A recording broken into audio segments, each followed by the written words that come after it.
Chapter 1, Littagale, the Wedding. Most fairy tales don't start with a wedding, but here we are, once upon a time. Princess Littagale, a lovely 19-year-old, sat at a wedding reception table in Marshwood Castle's grand banquet hall. Her gaze was fixed on two spoons balanced on a diamond-studded salt shaker, and she held her tongue between her teeth in concentration.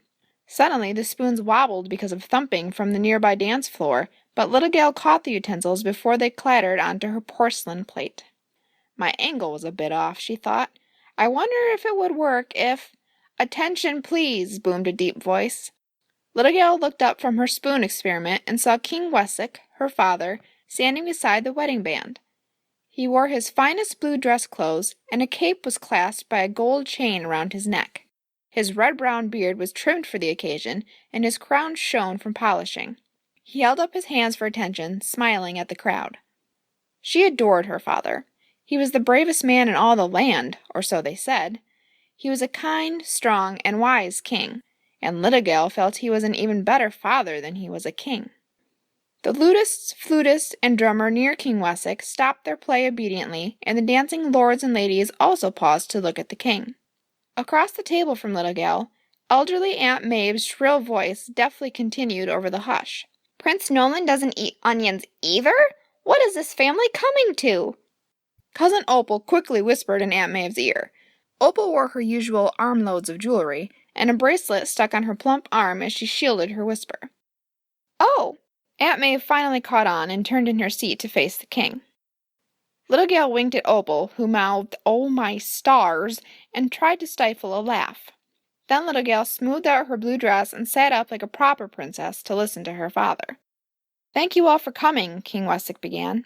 "I'm so happy that Mattea and I could host this wedding. I won't be a windbag uncle, but I'm very proud of Joseph and know he'll be an excellent lord of Beaver Hive."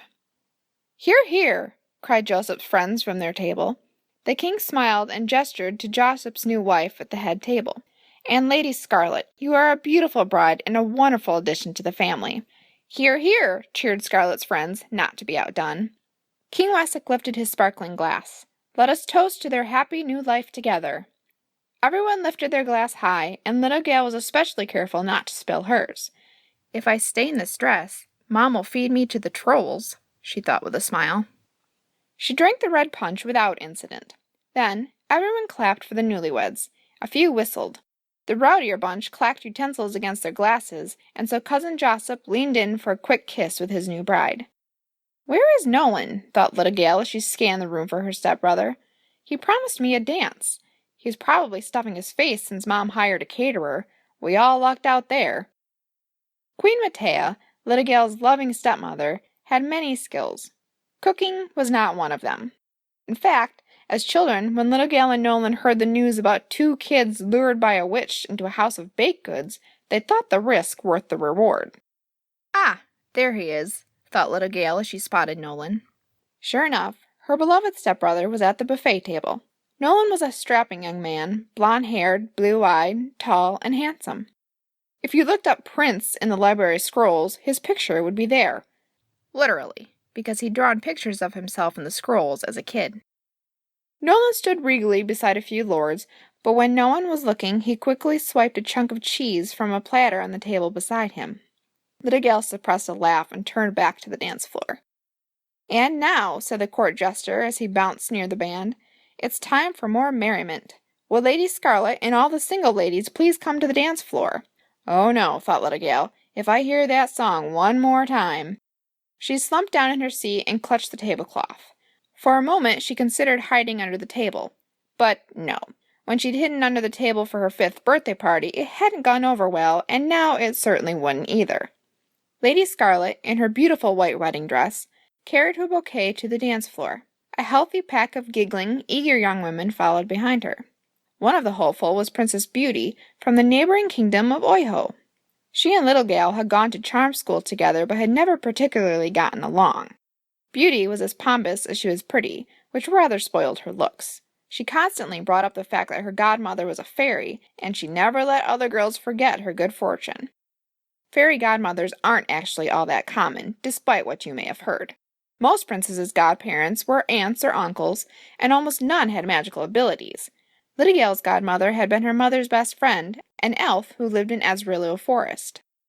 Littagale looked down at the sparkling ring on her finger. Her godmother had given her the ring when Littagale's mother died at sea. She'd been too little to wear it at the time, but she'd treasured the ring as a keepsake all her life. She'd finally grown into it a few years ago. The ring wasn't magical exactly, but it was made of elven silver, and the shiny stone changed color with Littagale's mood. I'd rather have this ring, thought Littagale, than a fairy spell to dress me up for parties. Tonight, Beauty's dress-me-up spell gifted her with curls in her golden hair and a bright pink dress that shimmered with magic. As she walked by, she called, "Come on, Opal, you're going to die alone unless you catch some luck." Opal chuckled good-naturedly. In her upbeat, nasally voice, she said, "You don't have to do this anymore if you're over 30. Beauty, her enthusiasm for insults not to be put off, next faced Littagale. "Then you come, little gal. He said all the single ladies, and that certainly includes you." "I'm not a lady." Littagale popped a cracker in her mouth and chewed loudly to make her point. Beauty scoffed and, not wanting to be left behind, hurried to catch up with the other girls. Littagale watched as the dense crowd of girls jockeyed for position on the dance floor while Lady Scarlet warmed up her throw. Just then, Queen Mattea arrived at the table. She was stunningly lovely, with hair as blonde as her son's and eyes as blue. Mattea pulled up the long, blue train of her dress before sitting beside her stepdaughter. "Darling, you really should participate." Littagale made a face. "But it's such an archaic tradition." "It's the 10th century, dear. Everything's archaic." "But I don't want to." Littagale cursed herself for not being wittier on the spot. Queen Mattea rolled her eyes like the awesome mom that she was. "No one wants to." I caught it! I caught it!" Beauty held the bouquet and ran like a pink streak away from the dance floor. Mattea sighed and pinched between her eyebrows. "Well, no one except Beauty." Littagale chuckled, safe for the moment.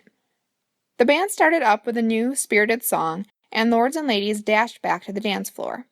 Taking a sip of her wine, Mattea smiled at Littagale. She rose from her seat, kissed the top of Littagale's head, and whispered, "Have fun," before walking to join her husband. Littagale held her right hand up and saw that her ring stone was glowing bright pink, meaning she was happy and having fun. She smiled.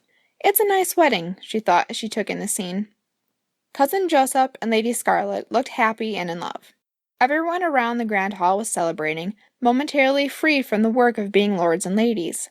Nolan was freely scarfing down a plateful of food and laughing with his friends. The king and queen were now unabashedly leading a conga line. Laughing, Littagale rested her elbows on the table and watched her parents. "That's love," she thought. "Theirs is a true fairy tale love story." Littagale had heard the story 100 times. Everyone in the kingdom had. Have you heard it? No? Well, after Mattea's first husband died, she returned with baby Nolan to her father's mansion. Every day thereafter, she tended her father's sheep in the nearby meadow. Still quite young at the time, she'd often sung and danced around the meadow as befitting a carefree damsel. Then, one day, the dragon of Marshwood, Tor the Intolerant, swooped down from the sky and snatched her up in his claws. Her cries alerted the townspeople, who stared into the sky helplessly as the dragon flew with his kidnapped lady to his lair high in Mount Shadow. Mattea's father did the only proper thing in these circumstances, and offered her hand in marriage to any man who could rescue her. Many men knew of Mattea's beauty and attacked the dragon only to be defeated. Wesick, Prince of Marshwood back then, finally stepped up, challenged the evil Tor, and defeated the beast. Freeing Mattea, he led her down the mountain and rode with her to her father's mansion. They'd been together ever since. "They're a perfect match," thought Littagale. "I want that someday. But not now. Okay, it's pretty obvious my time for marriage is looming, but first I want to get away from palace life for a while. I want an adventure. Why do princes get all the fun? All we princesses ever get to do is shop, sing, sew, and look pretty. I know I'm Marshwood's heir and I'll have to be queen someday with a king to rule beside me, but not yet." Right at that moment, as if challenging her thoughts, Prince Deke Archwild came to stand beside her chair. He wore fine black clothes, and his blonde hair was slicked back even more than usual. His teeth were a blinding white that was a little off-putting, and he doused himself in his usual gallon of cologne. Littagale tried to be polite and not choke on the air around him. Goodness, she thought, why did father invite the Archwilds? Centuries ago, the neighboring kingdoms of Archwald and Marshwood fought a great war. The kingdoms were on peaceful terms now, and any tensions were released during tournament games. Deke was, in fact, a 3-time tournament champion. Littagale knew perfectly well that he didn't really like her, but he sure liked that she'd inherit the kingdom of Marshwood. "Princess Littagale," said Deke with an expectant tone, "would you do me the honor of a dance?" He reached out a hand. "No, thank you." His face twitched in confusion. "What?" "I said no, thank you." "You can't just... Deke's face started turning red with anger. Suddenly, Nolan burst in. "Sister, you owe me a dance." He pulled Littagale from her seat and yanked her to the dance floor. She tried not to burst out laughing at Nolan's proud-of-himself grin. Without even thinking, she went into the goofy dance they'd created as kids. "Nolan, thank you, but I can handle Deke myself." "Oh, I know." He wiggled his fingers by his face before twirling around in the dance. "But it's my duty, as your protective big brother, to make sure you don't punch Deke in the nose and cause a scene." Littagale laughed and clapped hands with him before sliding to one side. She looked back and saw Beauty laughing at something Deke said to her. Littagale had a feeling she was the butt of the joke, but no matter. "Those two deserve each other," she thought. "But they're not going to ruin my night. Besides, I'm under strict orders from the Queen of Marshwood to have fun, and I'm nothing if not an obedient daughter." Laughing, she continued to dance with her brother.